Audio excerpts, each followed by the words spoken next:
School. Hari ini kami akan membahas mengenai kewirausahaan bersama salah satu narasumber kami, yaitu Ibu Evi Kusumaning Tias, sebagai owner CV Bunda. Nah, teman-teman, tapi sebelum itu, perkenalkan saya Reva Amelia Azahra dan saya Asiska Reni sebagai host di sini. Sebelum memulai tanya jawab, boleh dijelasin terlebih dahulu nggak Bu, latar belakang Ibu dan apa itu CV Bunda? Oke, Degma. Oke, eh, perkenalkan nama saya Evi Kusumaning Tias. Saya ralat sedikit ya. Kami PT Bunda Solusi Indonesia yang bergerak di bidang kesehatan.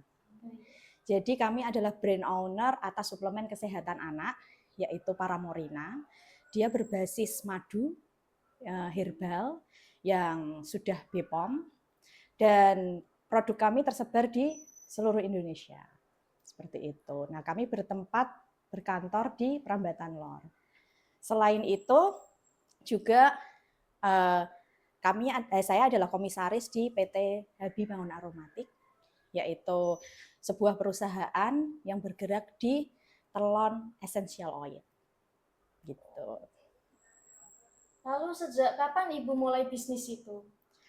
Untuk bisnis, ya seperti yang tadi disampaikan dari mulai CV, kemudian ke PT, kami memulai dari CV itu di tahun 2014. Dari tahun 2014 kalau kita mengatakan dari garasi ke korporasi gitu ya. Jadi memang dari tahun 2014 ini kami memulainya dari garasi rumah sendiri. Saya memulai dari menjadi seorang reseller. Saya memulainya dari seorang reseller, terus kemudian produk berkembang. Kami menggunakan fokus sampai saat ini itu adalah fokus menggunakan digital marketing. Kami awal di tahun 2014 saat itu belum ada sama sekali kursus-kursus digital marketing, itu benar-benar memang ngulik-ngulik sendiri gitu kan. Pada saat itu Facebook Ads, IG pun belum ada ya di tahun 2014.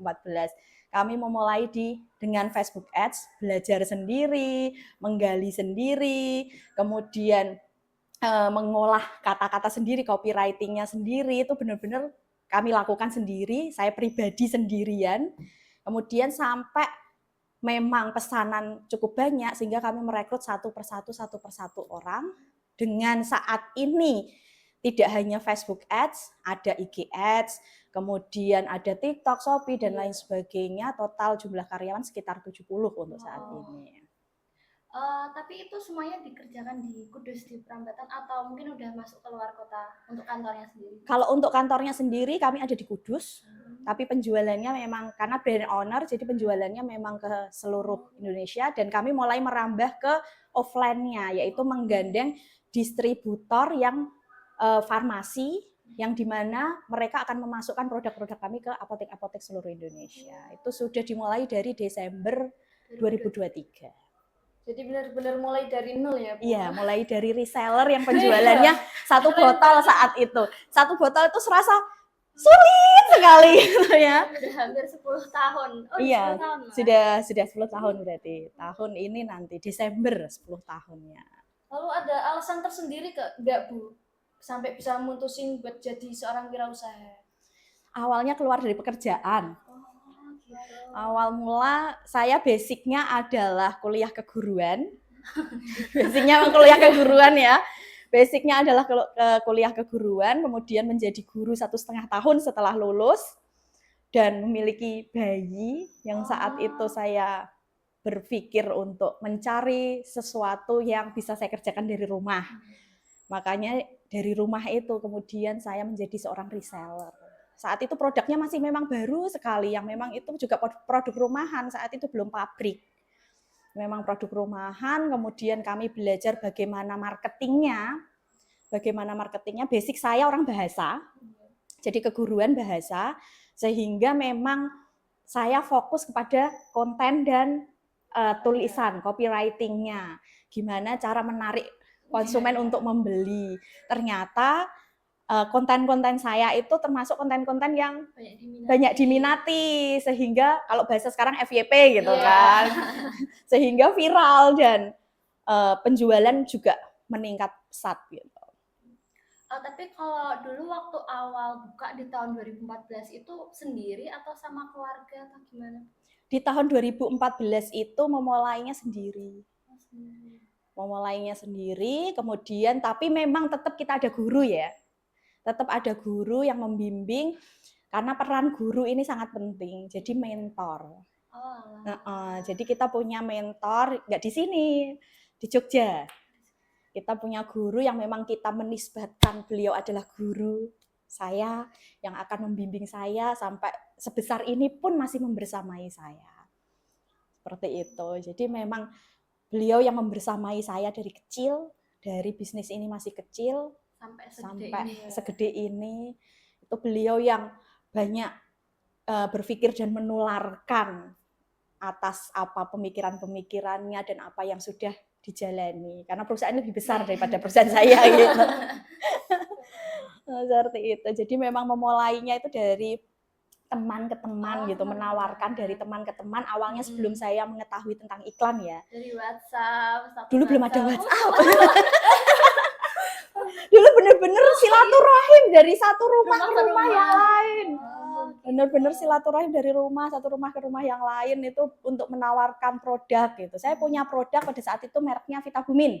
Oh iya. Kenal dengan Vitabumin? Nah, itu Vitabumin itu produk yang saya pegang pertama. Sekarang udah banyak ya? Iya, sekarang sudah ada di apotek-apotek. Di kami juga masih ada. Terus selama 10 tahun itu pasti kan naik turun. Kira-kira pernah ada di posisi yang mungkin hampir menyerah gitu nggak, Bu? Hampir menyerah enggak ya.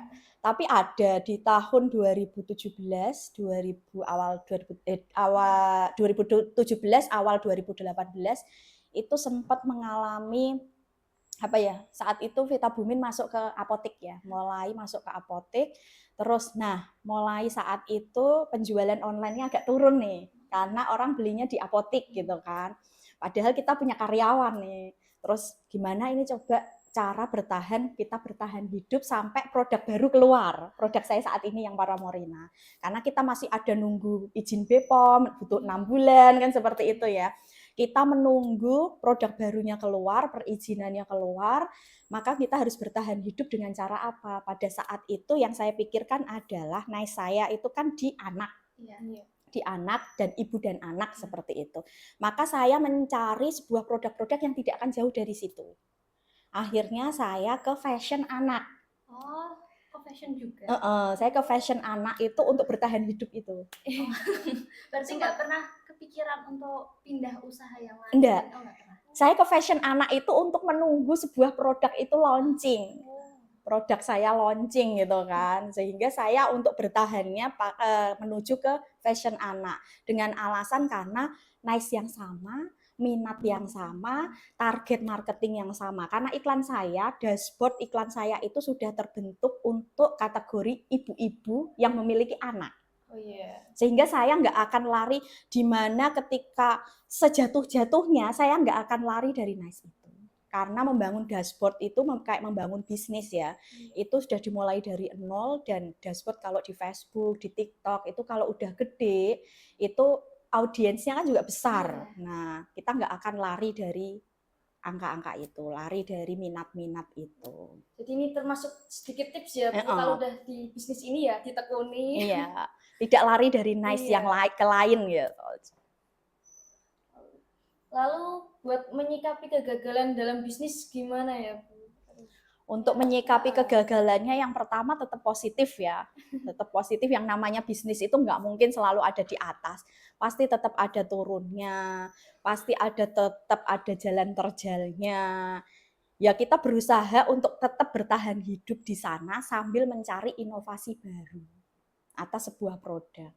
Dulu Vitabumin itu satu varian. Sekarang kami menciptakan Paramorina itu dengan 6 varian dan 2 jenis. Jadi jenis botol dan jenis tetes.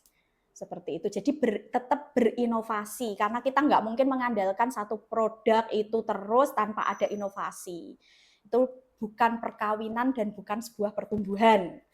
Kalau ingin bertumbuh maka berkawinlah. Jadi bukan hanya satu produk, maka dia harus melahirkan produk-produk yang lain, karena ada titik peak dan kejenuhan customer. Kalau sudah mencapai peak dan kejenuhan customer itu, nah sebelum itu terjadi maka kita harus menyiapkan. Jadi kayak gini, saat ini kita menyiapkan, sudah ada kita siapkan produk-produk baru yang saat ini sudah masuk di BPOM. Tapi belum launching. Belum launching. Jadi produk baru ini muncul, kemudian kita sudah siapkan lagi karena proses BPOM itu lama. Kita sudah siapkan lagi untuk next produk berikutnya. Dan kita siapkan yang paling penting selain produknya adalah orangnya. Human-nya, itu penting sekali. Jadi kita siapkan orangnya, siapa yang akan megang. Seperti itu. Kan nggak mungkin semua produk saya megang sendiri gitu kan. Jadi kita memang menyiapkan human-nya. Oleh karena itu kami mendirikan yang namanya Sanjaya Institute. Di mana Sanjaya Institute ini adalah tempat inkubasi bagi Gen Z yang baru lulus kuliah atau masih semester-semester akhir, itu untuk kita godok, untuk kita latih, karena nggak ada di perkuliahan itu nggak ada ilmu seperti ini, itu nggak ada ilmu periklanan gitu, nggak ada. Cara ngiklan di TikTok itu nggak ada, gitu kan. Maka memang kita dapatkan, katakanlah mentah ya bahasanya ya, maka kita akan godok di sini, kita akan asah, kita akan ajari di Sanjaya Institute ini untuk siap kita pakai dan kita gunakan. Mereka itu nanti akan menjadi pengusaha-pengusaha. Jadi kita membentuk startup baru. Yang dimana kemudian saya beralih dari bisnis menuju ke investor. Kami mulai untuk menginvest ke perusahaan-perusahaan, anak-anak perusahaan tersebut kecil-kecil yang dimiliki oleh para Gen Z tadi. Kalau boleh tahu Sanjaya Institute itu di mana? Sama, masih lokasinya masih sama. Saat ini kita ada 7 tim yang sudah kita kembangkan. Mereka itu mendirikan perusahaannya sendiri, kita invest, kita bimbing, kita didik di sana. Nanti perekrutan dan lain sebagainya itu dilakukan oleh mereka sendiri. Oke, Bu, biasanya kan anak muda sekarang itu kepo gitu, Bu, pengen berbisnis, tapi bingung. Saran dari Ibu itu gimana biar nggak putus di tengah jalan itu? Yang pertama dan yang paling utama itu adalah guru. Guru itu lahir dari mana saja. Misalkan kalian tertarik dengan sesuatu hal di mana orang di YouTube itu ada. Wah, saya nggak punya teman terdekat atau saudara atau siapapun yang bisa saya jadikan guru gitu. Maka bisa kalian jadikan guru itu yang di Facebook, kayak apa, yang di YouTube, yang di TikTok gitu, yang biasanya ngasih saran. Nah, jadikan dia guru, kalian bisa mencontoh step-step keberhasilannya dia seperti apa. Yang pertama itu guru, lebih bagus sebenarnya kalau guru offline yang memang kita akan dididik secara serius, itu paling bagus memang. Terus kemudian yang kedua, berawal dari keresahan diri sendiri.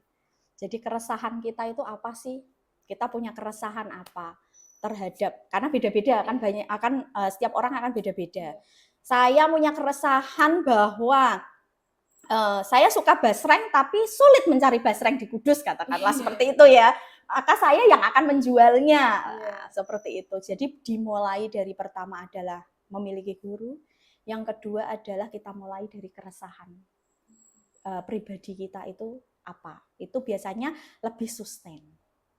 Karena itu dimulai dari memang bakat minat kita sendiri, kita maunya apa. Seperti itu. Terus kira-kira kalau misalnya mau memulai bisnis gitu, kebanyakan kita anak muda juga kan, itu ada karakter yang emang harus dibentuk atau spesifiknya gimana sebagai pemuda yang mau bikin usaha? Yang pertama itu sebenarnya adalah jujur.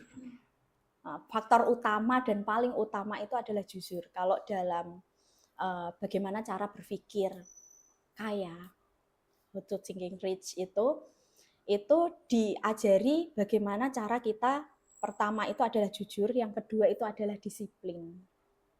Itu modal yang paling utama. Jadi kita disiplin atas waktu kita sudah mengalokasikan waktu sekian memang untuk belajar, kita alokasikan waktu itu sekian untuk belajar. Nah, modal, kalau kita bicara tentang modal, memulai bisnis tadi, kita bicara tentang modal itu sebenarnya ada 4, dan wajib sih memang modal itu. Modal itu sebenarnya ada 4. Modal yang pertama itu yang kita katakan modal tadi itu, bahwa uang. Kalau zaman saya itu mungkin bisa dikatakan bahwa berwirausaha itu memang butuh modal, karena saat itu media sosialnya belum ada seperti sekarang gitu kan. Terus yang kedua itu adalah human-nya, orangnya. Jadi kita ngasah skill-nya. Nah, itu tadi kalau mau berwirausaha yang pertama itu juga adalah skill-nya, skill kita ngasah skill, kemampuan diri kita, kepercayaan diri kita, dan lain sebagainya. Kemudian yang selanjutnya adalah time, waktunya kita. Jadi waktunya kita alokasikan berapa persen untuk kita belajar sesuatu hal yang lain yang menuju ke bisnis itu. Terus kemudian yang terakhir itu adalah sosial, berjejaring. Itu yang penting. Maka ini adik-adik OSIS ini benar-benar luar biasa, ini sudah dilakukan berjejaring gitu kan.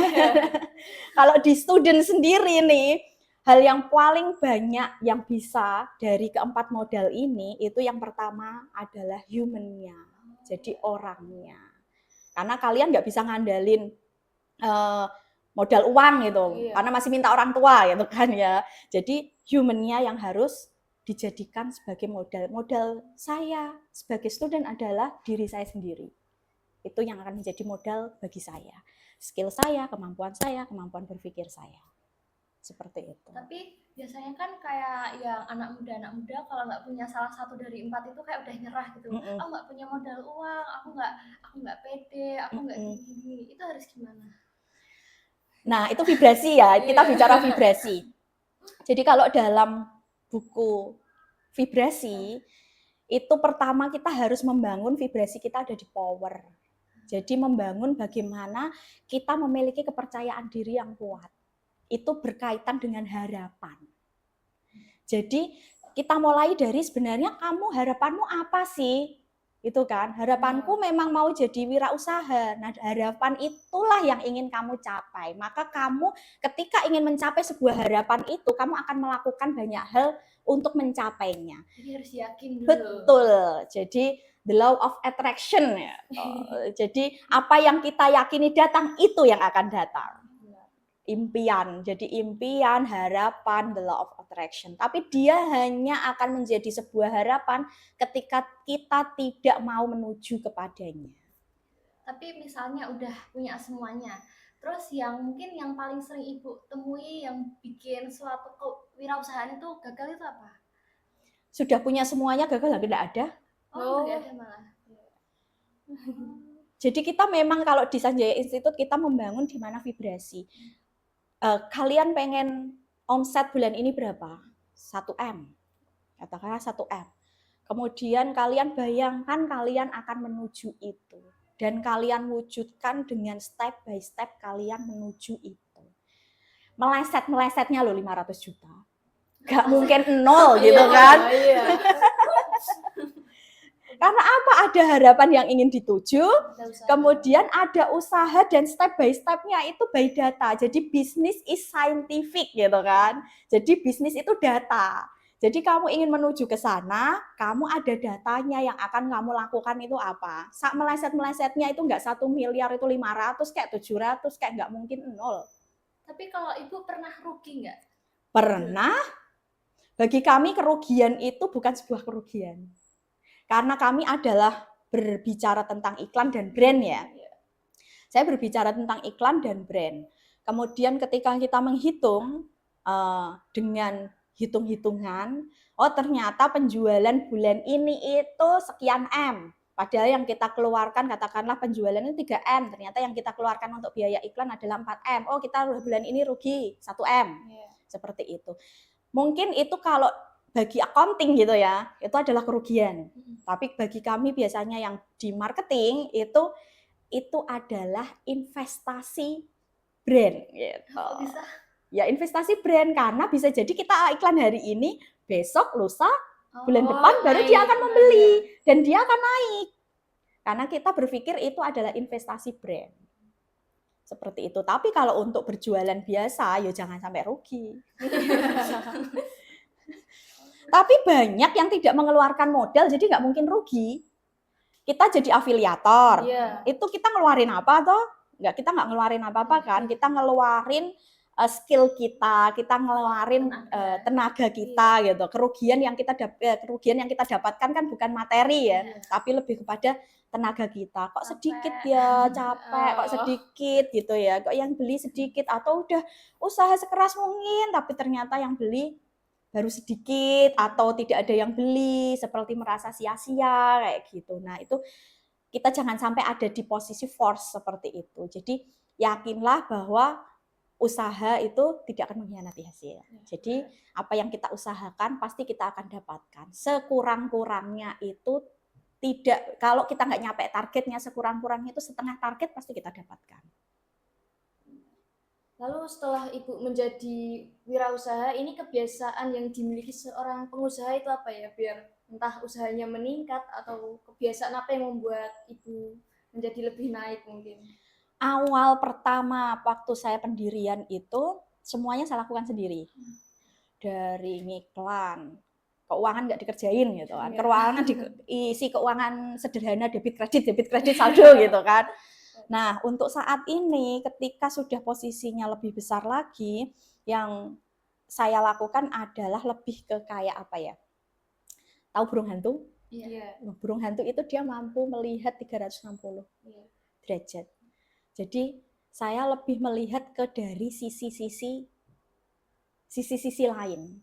Jadi kita mampu melihat untuk keseluruhan. Kita melihat dari peluang bisnis baru. Karena nggak akan saya stuck, cita-cita kan nggak akan stuck di sini kan. Pasti saya ingin riset-riset produk baru. Maka yang fokus saya saat ini adalah riset-riset produk baru dan pembaharuan-pembaharuan mengikuti perkembangan zaman. Jadi zamannya TikTok ya TikTok. TikTok mulai ada pun saya sudah masuk. Udah lama banget. Iya, TikTok, Facebook, terus mulai ada IG pun saya sudah masuk di dalamnya. Jadi memang kita up to date terhadap informasi-informasi dan aplikasi-aplikasi. Snack video saat ini belum banyak yang make gitu kan. Saya bilang sama staff, snack video digarap gitu. Tapi kan yang ini belum ada, maksudnya belum ada kayak keranjang kuning yang bisa melakukan penjualan dan lain sebagainya kan belum ada ya. Tapi tetap kita harus membangunnya karena suatu hari nanti siapa tahu itu akan besar. Jadi up to date terhadap ini. Perkembangan zaman. Mencuri start dulu ya. Iya, apalagi kita bergerak di digital marketing ya. Jadi perikanan, dulu iklannya TikTok itu awalnya belum ada keranjang kuningnya. Iya. Belum ada keranjang kuningnya. Awalnya itu iklan itu adalah konversi ke web. Itu sudah kita lakukan. Terus kemudian saat kita sudah beriklan, pada saat itu jarang orang beriklan, maka yang terjadi adalah kita akan mendapatkan personal assistant. Jadi di kami itu semua akun TikTok kan nggak cuma satu ya kita ada puluhan akun TikTok. Itu semuanya sudah mendapatkan personal assistant dari TikToknya langsung. AM namanya, account manager. Jadi kita sudah didampingi langsung dari AM TikTok, AM Facebook kayak gitu. Jadi kita pengiklannya sudah didampingi seperti itu. Karena kita memang termasuk orang yang asabiqunal awalun gitu. Jadi orang yang pertama-tama menggunakan periklanan TikTok gitu. Saat belum ada keranjang kuning pun kita sudah beriklan. Ya TikTok saya juga sering lewat produknya itu tadi ya. Apa ya tadi? Paramorina gitu ya. Paramorina, Vitabumin. Ya, itu lagi happening banget untuk suplemen anak di TikTok. Lalu buat merencanakan atau menyusun sistem keuangan ke depannya bisnis itu gimana ya? Apalagi dari awal 0 sampai segede ini, Bu. Kalau dulu sistem perencanaannya, perencanaan dan pertumbuhannya sebelum kita lebih profesional, itu biasanya saya mengacunya kepada bukan sistem keuangan tapi di marketingnya. Semakin naik penjualan saya, maka otomatis semakin banyak uangnya gitu kan. Jadi tujuannya adalah ayo kencengin marketingnya, kencengin iklannya biar banyak uangnya, biar gede cuannya gitu kan. Kalau sekarang lebih tersistem lagi, kita udah pakai accounting. Jadi kita udah pakai accounting, kita sudah pakai finance. Jadi kita membagi perusahaan itu 3 finance, 1 accounting. Seperti itu. Tapi misalnya waktu saya pengen buka usaha, katakanlah seperti ya Bu. Terus saya nggak punya modal. Tapi usaha yang pengen saya bikin tuh toko kue atau apa, itu gimana solusinya Bu? Mulai dari reseller, dropshipper, atau Oh. afiliator. Berarti ikut orang lain dulu. Enggak juga. Afiliator kamu nggak ikut siapa-siapa. Gimana itu Bu? Itu kan kamu dirimu sendiri ya, tetap kamu mengiklankan punya orang lain, ya gitu. Tapi kan nggak harus orang itu, kamu bisa pelencar ke toko kue A, toko kue B, toko kue C, toko kue D gitu kan. Kamu bukan orang bagian mereka gitu kan. Kamu adalah dirimu sendiri yang merdeka. Kamu mau mengiklanin toko kue siapapun terserah kamu gitu kan.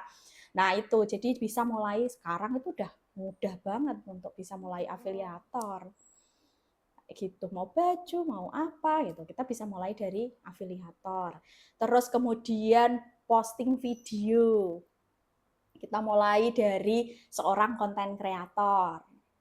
Itu pun ada ilmunya, menjadi afiliator, menjadi konten kreator, itu kan merdeka ya. Kita sendiri yang akan menjalankannya. Dropshipper itu pun tanpa modal. Kita menjualkan barang orang lain, kamu ngiklanin nih di WA, di akun-akun sosial mediamu, terus kemudian kamu iklanin, terus kamu pesen ke tempat A misalkan kayak gitu, itu tanpa modal kan ya. Tapi biasanya kan pada gengsi ya Bu, kalau kayak nge-share WA gitu ya, apalagi jadi afiliator, biasanya menghilangkan rasa gengsi itu Bu biasanya. Pengen punya uang tapi gengsi. Nah, gengsi itulah masalahnya. Gengsi nggak bikin kenyang gitu. Gengsi nggak bikin kenyang ya. Ya itu sekali lagi kita nggak perlu gengsi itu kenapa toh? Gengsi itu kan karena kita berpikir orang lain akan berpikir sesuatu tentang diri kita. Iya kan? Lah ngapain? Hidupmu adalah hidupmu. Dirimu adalah dirimu, pencapaianmu adalah pencapaianmu, harapan dan impianmu adalah milikmu. Kamu nggak perlu urusan dengan orang lain selama itu baik, lakukan. Karena impianmu itu hanya bisa kamu raih dengan usaha. Dengan usaha diri sendiri, bukan dengan omongan netizen. Jadi kadang-kala kita juga terlalu pede kok. Terlalu pedenya itu apa? Beranggapan bahwa orang lain itu ngomongin kita gitu loh. Padahal loh, orang lain itu loh nggak peduli kamu mau share apa namanya, jualan apa, kayak ternyata orang lain tuh nggak peduli gitu. Tapi kita aja kadang yang kepedean. Nanti orang ngomongin aku apa ya, kayak aku lagi butuh duit banget gitu. Apa aku nanti dikirain aku dari anak yang kurang mampu, nggak bisa bayar SPP sendiri, nggak bisa uang jajan sendiri. Nah, ternyata masalahnya bukan omongan orang lain. Diri kita. Betul, masalahnya adalah kita yang kepedean. Jadi kayak gitu juga memang masalah-masalahnya itu. Saya mulai jualan itu sejak SD. Oh, SD. Apa tuh pertama kali? Saya bukan dari keluarga tidak mampu. Ibu saya guru, bapak saya pengawas gitu kan. Tapi ibu saya itu nyuruh saya jualan, cari uang saku sendiri. Jadi saya mulai jualan itu es lilin sama makanan-makanan kecil gitu loh, makanan-makanan kecil. Nah, ibu punya koperasi, ada koperasi kan di sekolah gitu kan. Nah, saya nitipin lah di sana. Gitu. Yang lain main, saya itu bungkusin es gitu. Jadi kalau misalkan ketahuan main itu langsung dipanggil. Suruh bungkusin es. Jadi bungkusin es kayak gitu. Jadi dari SD nyari. Udah seneng ya? Udah seneng. Awalnya dulu dipaksa sih. Tapi kan dulu dapat uang. Iya, seneng. Dipaksa. Pada saat kerjanya nggak seneng, dapat uangnya seneng. Semua orang kayak gitu. Dapat uangnya seneng banget gitu. Tapi ternyata itulah yang menumbuhkan. Jadi malu dan lain sebagainya itu nggak ada. Terus ibaratnya dari SD kan udah pernah jualan gitu. Tips dan triknya tuh buat kita yang anak muda itu apa? Yalah mulai. Ya mulai.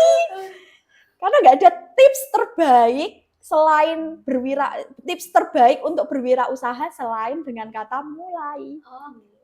Harus berani mulai dulu. Mulai dulu. Karena ketika kita sudah mulai, itu kita sudah meruntuhkan tembok-temboknya itu loh. Tembok-tembok kepedean kita yang tadi kita bicarakan itu. Kalau kita sudah mulai, kita sudah meruntuhkan itu. Kadang hal itu orang lain nanti gini, orang lain gini. Itu mental block. mental block yang akan menghancurkan diri kita sendiri. Maka mental blocknya yang harus kita hancurkan, bukan diri kita yang kita hancurkan. Tapi mental blocknya itu yang kita hancurkan. Maka kita hancurkan dengan cara apa? Kita mulai. Nanti kayak lampu sepeda motor, tahu? Lampu sepeda motor itu nggak akan nyorot sampai 7 meter ke depan gitu, kan enggak kan? Dia akan menunjukkan jalan semeter kayak gitu. Nanti kalian akan paham jalan semeter ini, oh ternyata aku dibawa ke sini. Oh ternyata ada pengetahuan baru untuk menuju ke 1 meter berikutnya. Oh ternyata ada pengetahuan baru untuk menuju ke 1 meter berikutnya. Kalian akan expert di sana. Kayak gitu. Kalian pasti akan sampai tujuannya. Naik sepeda motor, kamu tujuannya 7 kilo nih. Nggak mungkin kamu bisa melihat langsung 7 kilo, itu di 7 kilo itu ada apa. Nggak bisa kan? Kamu akan dituntun 1 meter. Oh ternyata aku sudah sampai di sini. Pelan tapi pasti. Betul. Jadi mulai dulu tipsnya berwirausaha itu. Dulu waktu masih online, sekarang juga masih promosi online ya Bu? Itu biar konsumen itu percaya sama toko kita gimana Bu? Ya. Pertama, percaya pada toko kita adalah promosi terus. Kuncinya ada di promosi. Jadi promosi terus, dengan promosi, dengan kita promosi, beriklan, terus kemudian kita menjaring afiliator sebanyak-banyaknya. Kalau TikTok itu kita mulai pertama itu untuk para gensi-gensi yang kita didik itu, kalau saya mengatakan kepada mereka, kalau toko saya sudah besar ya, kalau saya mengatakan pada mereka itu pertama jaringnya afiliator dulu. Afiliator, beri mereka sampel, terus kemudian mereka akan merasakan manfaatnya, mereka akan bikin video dan ngeranjang kuningin punyanya kita. Nah itu yang paling kunci paling utamanya itu. Karena customer itu hanya percaya pada customer kan gitu kan. Maka bangun afiliatornya dulu. Afiliatornya terbangun baru beriklan. Afiliator live itu dimulai dulu, baru kemudian kita menuju ke iklan. Kalau customer base-nya itu udah kuat dan udah terbentuk. Kalau di TikTok kita mainnya seperti itu. Kalau di Shopee tetap berjualan dan beriklan. Seperti itu. Kalau persaingan dalam bisnis kan hal biasa ya Bu, apalagi online begitu banyak produknya. Terus cara Ibu ngatasin kayak gitu gimana, persaingan yang ketat gitu? Kalau persaingan yang ketat itu cara mengatasinya adalah ikut dalam bersaing. Jadi nggak bisa keluar ya. Iya, karena nggak mungkin kita keluar dari arena. Kalau kita keluar dari arena tandanya kita kalah. Benar. Maka yang harus kita lakukan adalah ikut bersaing di dalamnya. Dan semakin tinggi pohon itu akan semakin kencang anginnya. Sama produk itu semakin banyak peminatnya, semakin banyak orang yang menyukainya, maka akan semakin banyak orang yang akan berkerumun di sana dan semakin banyak persaingannya. Tapi ikuti aja dalam persaingan itu. Tapi Ibu pernah capek nggak dalam persaingan itu? Oh, enggak capek, hasilnya banyak.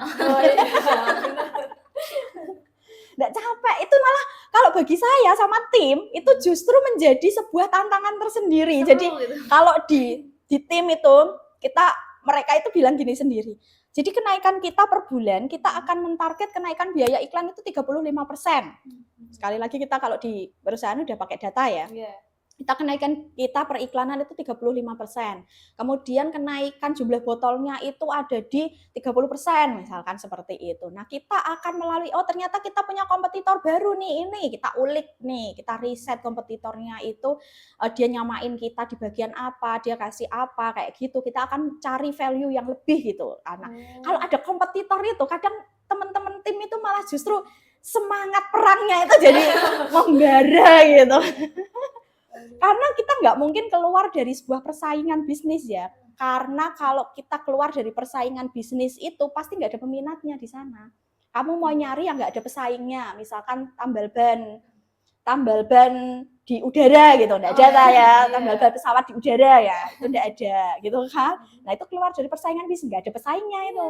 Tapi kan nggak ada uangnya juga mustahil juga. Ibarat ngulang dari awal lagi. Karena memang ini persaingan itu sudah sunatullahnya itu seperti itu dan memang harus dijalani. Ya udah ikut berperang di dalamnya. Nggak perlu capek, itu kita akan banyak energi di sana. Berperang itu kita selain dapat sebuah, kalau kita menang kita dapat kemenangan ya, tentu itu akan sangat menggembirakan. Kalau kita kalah, kita itu akan dapat ilmu yang luar biasa untuk menuju ke peperangan-peperangan selanjutnya. Kadang peperangan kita itu di War 66, War 77 gitu kan. Di angka-angka kembar kayak gitu. Angka kembar kita targetkan bulan ini berapa gitu. Nah, kita anggap perang itu karena kita target. Kayak gitu. Dan apa-apa yang akan kita lakukan untuk mencapai target itu. Setiap kali kita membuat target, itu kita akan melakukan apa-apa saja yang akan kita lakukan untuk menuju ke target tersebut. Terus untuk buka usaha kayak gitu butuh relasi nggak? Maksudnya misalnya ada orang yang dia rasa dia introvert, nggak punya relasinya dikit, terus itu gimana? Introvert, relasinya dikit. Loh, saya juga tadi itu tanya tahu saya dari mana. Karena saya memang nggak pernah tampil secara manusia gitu. Karena tampilannya secara produk gitu kan. Nggak pernah tampil. Dan saya juga selalu di belakang layar. Hampir selalu di belakang layar. Saya nggak bikin personal branding dan lain sebagainya.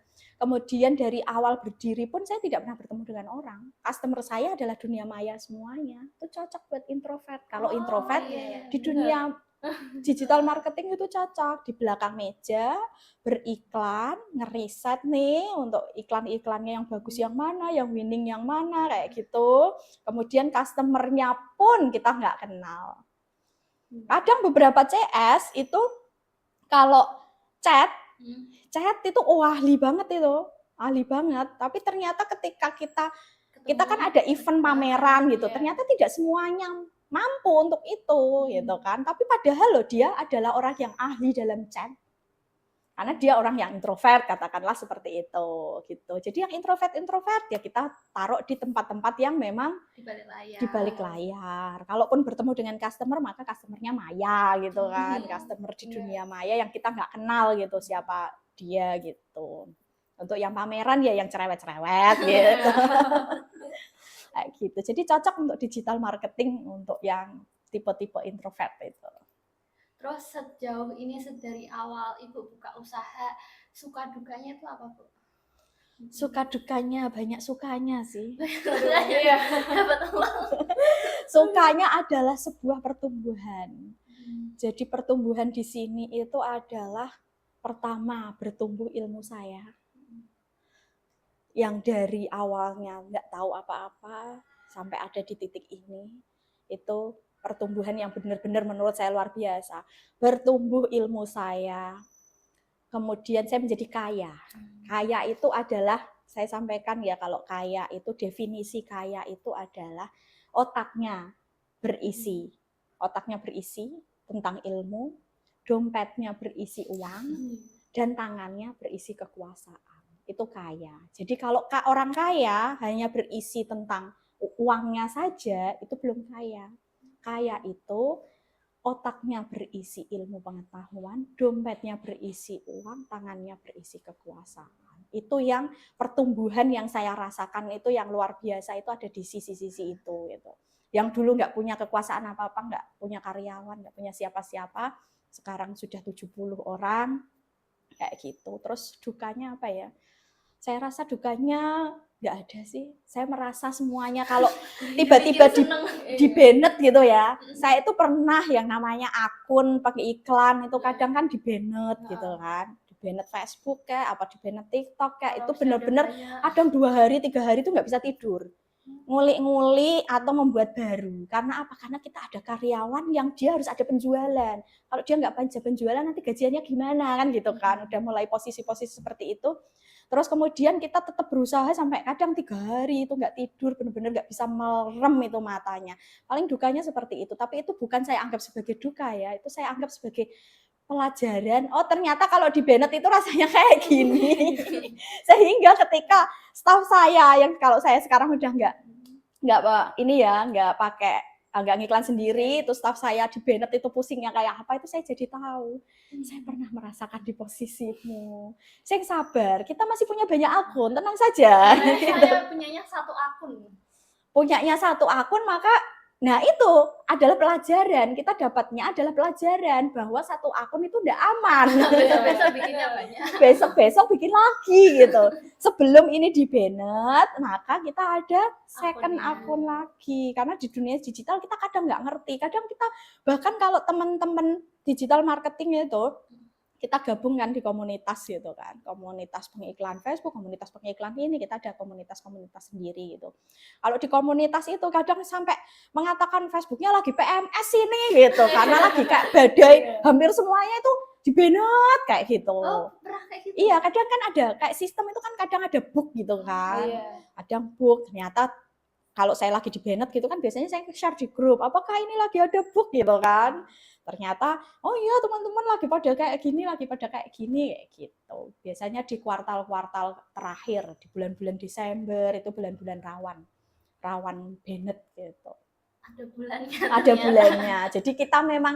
Jadi dari kita belajar digital marketing tadi itu, kita tahu, kita paham, kita bikin yang namanya data bahwa penjualan itu paling tinggi itu ada di bulan apa, penjualan paling tinggi itu ada di tanggal-tanggal berapa, paling rendah ada di tanggal-tanggal berapa, terus kemudian paling tinggi itu ada di bulan apa, paling rendah itu ada di bulan apa, itu kita tahu semuanya. Dan ketika kita analisis dari tahun ke tahun, ternyata hasilnya itu sama dan itu kayak behaviornya itu kayak gitu. Customernya kami behaviornya emang kayak gini. Kalau musim-musim lagi Juni kayak gini tuh lagi-lagi rada-rada sepi gitu. Karena mau masukin anaknya sekolah, biayanya tinggi. Nah, itu udah wajar kalau tim marketing udah wah bulan sepi nih gitu kan. Ya udah kita juga maklumin aja, tapi nanti di bulan-bulan rame, bulan kemarin itu termasuk bulan rame. Jadi di Januari sampai bulan terakhir kemarin itu Januari sampai Mei itu kita harus mengegas iklan dengan sebanyak-banyaknya. Di bulan-bulan sepi maka kita agak ngerem. Oh, jadi kayak tetap keuntungannya tuh ditaruhnya di bulan yang lain. Nggak rugi-rugi kayak yang diomongin tadi ya. Betul. Jadi kita ngatur strategi tersebut. Jadi di bulan rame kita harus gempur iklan, misalkan katakanlah iklan per bulannya itu adalah 1M.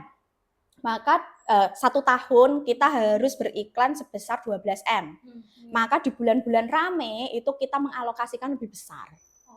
Di bulan-bulan sepi maka kita mengalokasikan sedikit saja. Katakanlah 2M aja cukup gitu. Terus kemudian nanti di bulan-bulan yang akhir itu kita gempur kembali. Seperti itu. Jadi itu bisa kita nilai bahwa insya Allah nggak mungkin rugi gitu. karena kita sudah berikhtiar dengan berstrategi by data tadi. Bulan ramai kita spend besar supaya omset tinggi dan profitnya besar, bulan sepi kita rem. Karena kalau kita mau iklan sebesar-besarnya sekalipun, daya belinya lagi turun. Jadi pasti tetap rugi, maka kita rem. Jadi seni main gas rem. Kapan kita harus tahu momentum. Jadi salah satu supaya kita sukses dalam dunia bisnis itu adalah pandai mengambil momentum. Momentum basreng, ambil basreng. Momentum apa? Skincare. Lagi viral apa? Ambil. Bagaimana kita mengambil momentum itu. Seperti itu. Itu salah satu cara memulai. Itu kepintaran dan kepandaian kita dalam mengambil momentum. Karena kadang ketika kita ada momentum di depan kita nggak ngambil, itu momentum itu hilang dengan sia-sia. Itu eman-eman. Bagi pembisnis itu adalah suatu kerugian. Bukan hanya kerugian materi, momentum itu adalah sebuah harta yang begitu luar biasa kalau bagi seorang pembisnis. Karena itu nggak bisa diciptakan. Momentum itu nggak bisa diciptakan, nggak bisa dicari. Momentum itu hadir dan mau nggak mau harus kita tangkap. Kalau kita nggak tangkap, maka itu adalah kerugian. Kayak gitu. Momentum contohnya misalkan COVID, nah, ya kan, COVID. Nah, COVID itu kan bukan saya yang ciptain ya, gitu. Tapi momentum COVID ini kemudian harus saya tangkap untuk kemudian saya iklankan besar-besaran di mana produk kami adalah herbal yang mampu menaikkan daya tahan tubuh. Nah, tertinggi penjualan saya itu adalah di masa COVID. Berapa Bu kalau boleh tahu?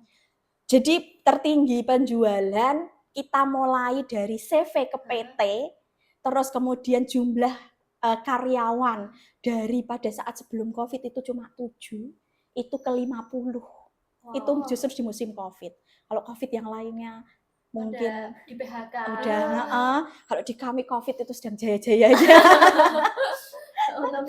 Keuntungan yang luar biasa. Nah, itu momentum karena kalau COVID, pada saat COVID itu kan yang momentum bagi dunia kesehatan. Yang berjualan untuk kesehatan kan seperti itu, apalagi suplemen kayak saya gitu kan. Nah, itu momentum yang dia hadir yang kita nggak bisa nyiapin. Tapi kita harus mengambilnya. Kalau kita nggak ngambilnya, maka kerugian besar yang akan terjadi. Sebenarnya nggak rugi. Kita nggak rugi materi ya kalau nggak ngambil itu. Tapi kerugiannya adalah harusnya saya bisa dapat banyak. Karena saya nggak ngambil, maka saya nggak dapat apa-apa. Nah, kerugiannya ada di sana. Ditambah lagi waktu COVID semua orang mainnya HP. Iya, betul.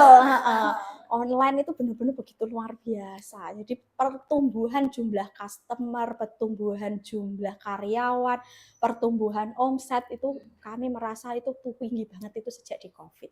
Dan bertahan sampai sekarang. Dan terus bertumbuh insya Allah. Seperti itu. Jadi memang kadang kaget pas COVID itu tiba-tiba, ayo kita segera ngambil momentum. Kalau kita nggak ngambil momentum ini kita bahaya.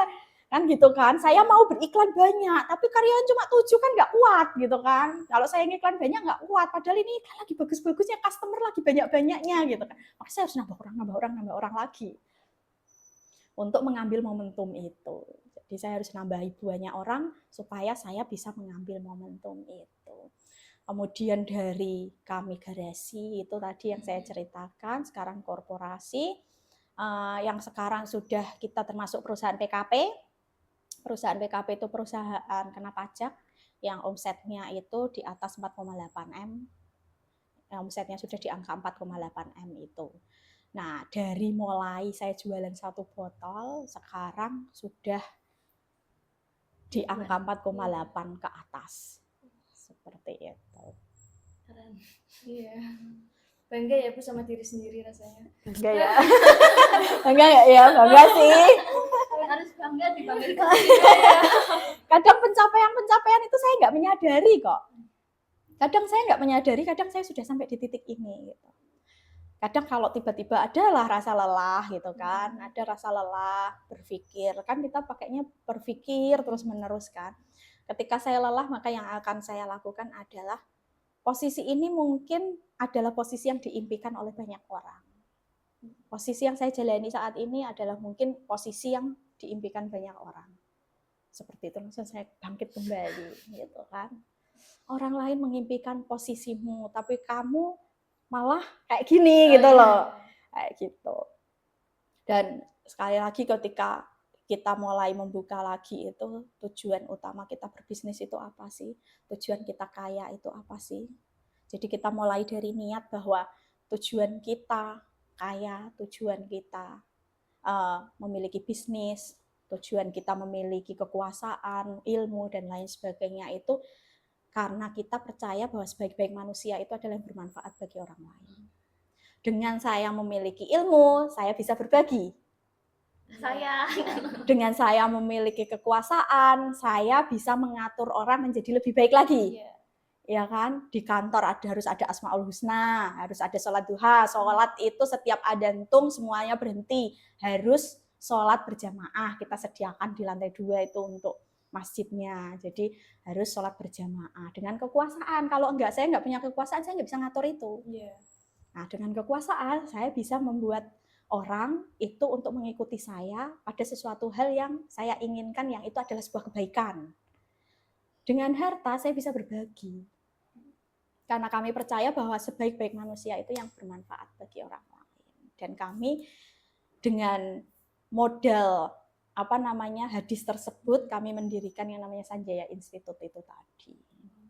Jadi sebagian zakat harta kami masukkan memang untuk pendidikan dan beasiswa bagi anak-anak yang ingin memiliki cita-cita dalam mau berbisnis dan serius di sana. kita didik, kita godok dan lain sebagainya. Kita berikan jaminan intinya masuk ke kita itu nggak kelaparan lah, kita udah jamin gitu kan, kita udah jamin makanannya, gajinya dan lain sebagainya, tempat tinggalnya juga kita, karena memang kita banyak ngambil dari luar daerah. Jadi ada yang dari Madiun, Jogja, Riau dan lain sebagainya. Jadi memang kita nggak ngambil fokus di Kudus aja gitu, enggak. Kita ngambil dari luar-luar daerah karena memang ada tempat tinggalnya, ada tempat inkubasinya sendiri. Gitu. Nah Bu, pertanyaan udah selesai. Cuman saya pengen ada satu mungkin motivasi buat saya, teman-teman yang nanti nonton, buat yang mau mulai bisnis. Itu kira-kira apa? Dalam memulai bisnis, pertama-tama yang harus dilakukan adalah tadi banyak anak-anak muda itu yang seperti diceritakan tadi, merasa pede bahwa orang lain ngomongin dirinya gitu kan. Nah, mental block itulah yang harus, mental block itu penyakit yang benar-benar luar biasa loh itu. Itu akan menghambat, benar-benar menghambat jalan lajunya kita. Jadi mental block itu yang benar-benar harus kita hancurkan, itu yang pertama.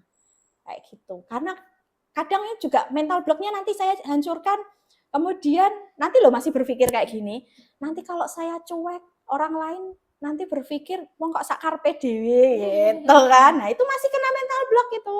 Yang pertama itu. Jadi menghancurkan mental block, kemudian belajarlah memulai. Jadi mulailah. Kalau mau berbisnis itu kita harus mulai.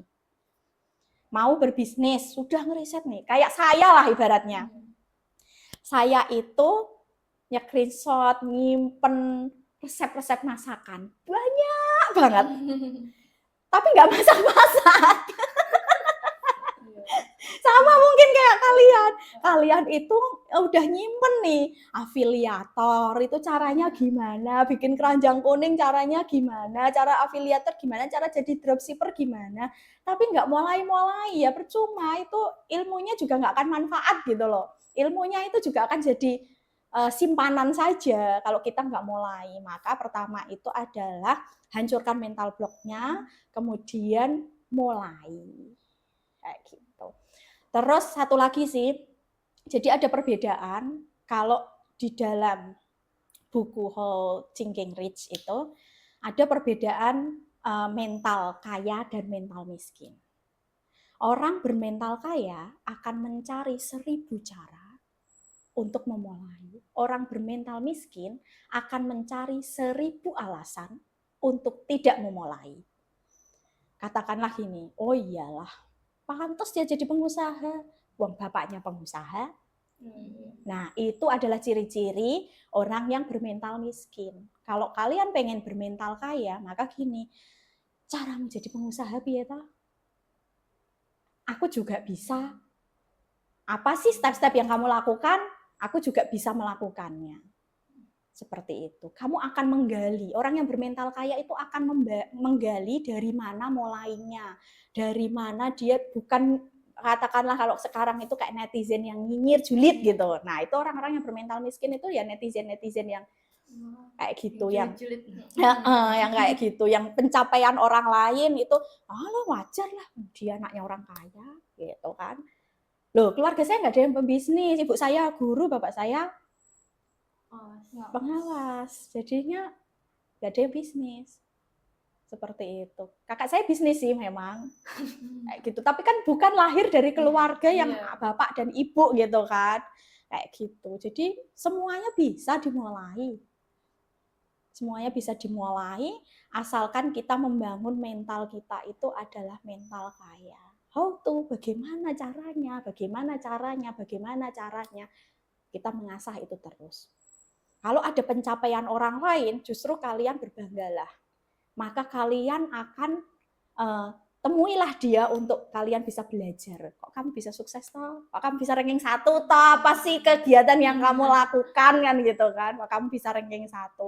Lah wajar dia dikaruniai otak cerdas makanya dia ranking 1. Aku kan otaknya pas-pasan. Nah, itu ciri mental miskin itu. Karena semuanya bisa dipelajari. Seperti itu. Bu, terima kasih banyak atas ilmu yang sudah diberikan. Kami mohon maaf kalau ada kesalahan kata dan kalimat. Untuk teman-teman, jangan lupa ya untuk subscribe, terus klik tombol like, dan mungkin ibunya bisa sekalian menyebutkan e-commerce untuk teman-teman. Oke.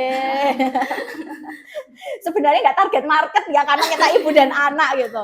Oke, untuk TikToknya ada di Paramorina Official ID, untuk di Shopee-nya ada di Paramorina Official Mall. Kita semua sudah Shopee Mall, TikToknya juga sudah mall semuanya. Jadi yang punya kakak, adik, kakak, saudara, ponakan, nah, kita jualnya memang suplemen untuk anak dari usia 1 sampai 12 tahun. Kami izin pamit undur diri. Sampai berjumpa di podcast selanjutnya.